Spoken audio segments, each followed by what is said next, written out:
start. Eddie, we need to make those commercial breaks a little longer so we can show the entire miniseries Roots during one. We're going to meet Take 5 with the founder of the punkvoter.com, NoFX frontman and bassist. Please welcome Fat Mike, ladies and gentlemen. Fat Man. All right.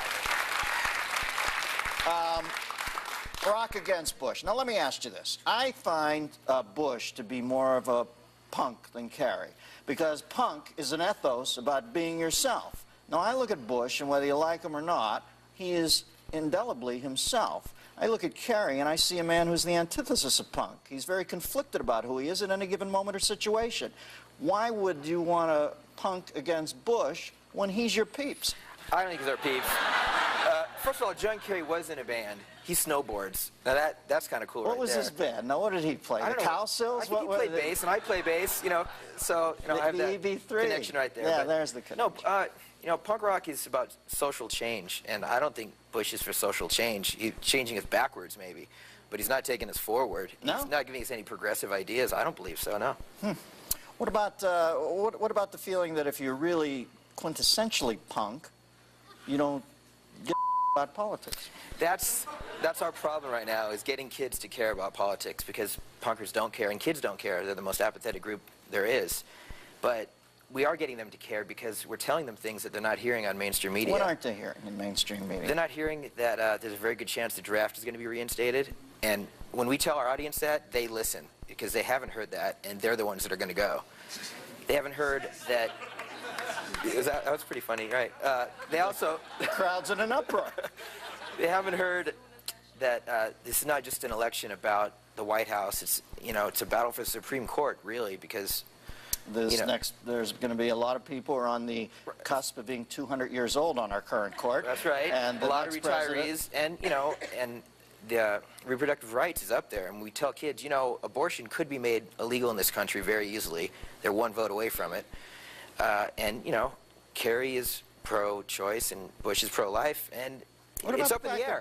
Kids care about this kind of thing. They don't care about the economy that much. They don't care about a lot of things, but they do care about these things. You know, Bush has come out and said that he is the chief law enforcement officer of the land, upholds the law in the land, and the law of the land right now vis-a-vis abortion is pro-choice. Does that buy him any goodwill with you?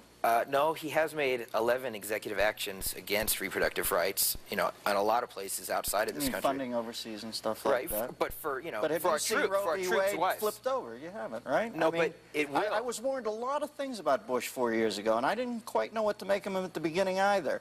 But I think you look at his track record, and I think, well, I haven't seen old people turned out into the street. I'm not seeing women in the back alleys. Well, you know what? He hasn't been able to appoint anyone yet. So he's...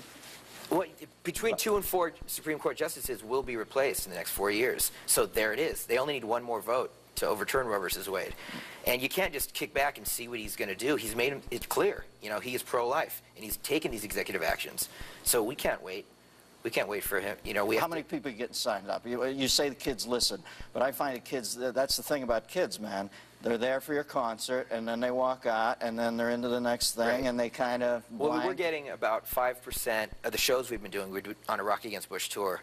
We've been getting about 5% of the kids to register at the shows. Do you think you'd get more kids if you just did Rock Against lethargy or Rock Against not register? No, because kids want to rock against something. I know. It's fun. It's funny, though. Don't you notice...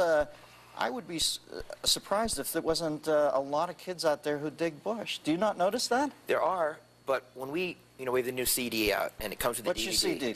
The CD is called Rock Against Bush. Oh, I see. CD. I thought that was the movement. Well, it's not my band. I thought that's an amalgamation. There's 26 bands on it. It's volume 1. There's another one coming out. Anyway, there's a DVD on there with a lot of good information out there, and we've been showing these movies at our shows, and when the kids find out what's going on, there's a movie about the war in Iraq, and it's all CIA agents talking. It's not crazy liberal left-wing people. It's CIA agents saying that our information was good. You know, we did not need to go to war. Anyway, so kids, when they find this stuff out, then they start caring. You feel fulfilled doing this, or do you feel like you're betraying your punk roots? Yeah, I do. Well, I wish I didn't have to do this. Yeah, you don't like speaking about this. I don't like doing interviews. I don't like politics. I like we were talking about earlier, I like gambling, I like golfing and drinking, and that's what I want to do. But someone has to do this. Someone has to get our generation involved in this election. And, you know, I know a lot of people, so. Well, listen, man, the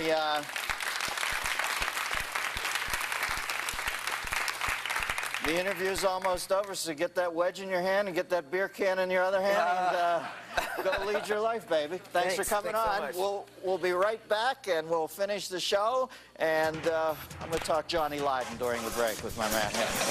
Take a break.